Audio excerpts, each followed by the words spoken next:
দেখো বন্ধুরা, আজকে রান্না করব গুরজালি মাছের ঝাল। আর কিভাবে রান্না করব তোমাদের সমস্ত কিছুটাই দেখাবো। চলো দেখতে থাকো, সাথে থাকো। আমি কড়াই তেল দিয়ে মাছগুলো ভাজা করে নিচ্ছি, ভালো করে ভাজা করে নিয়ে তারপরে এবার পেঁয়াজ টিয়াজ দেবো। তোমরা দেখতে থাকো, সাথে থাকো। দেখো মাছ ভাজা হয়ে গেছে, আমি কড়াইয়ে পেঁয়াজ আর টমেটো দিয়ে দিয়েছি।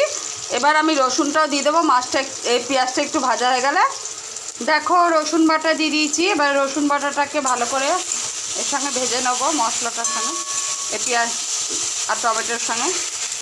দেখো এখানে আমি হলুদ, লঙ্কা আর লঙ্কার গুঁড়ো আর জিরে গুঁড়ো সমস্ত কিছু দিয়ে দিয়েছি, নুন দিয়ে মশলাটাকে এখন এবার একটু জল দেবো। দেখো মশলাটা কষানো হচ্ছে, এবার মাছগুলো দিয়ে দেবো। ভালো করে একটুখানি জল দিয়েছি, দেখো মাছগুলো দিয়ে দিয়েছি। এবার মাছটা দিয়ে একটু ফুটিয়ে নেবো, আর যেটুকুনি জল আছে শুকিয়ে যাবে।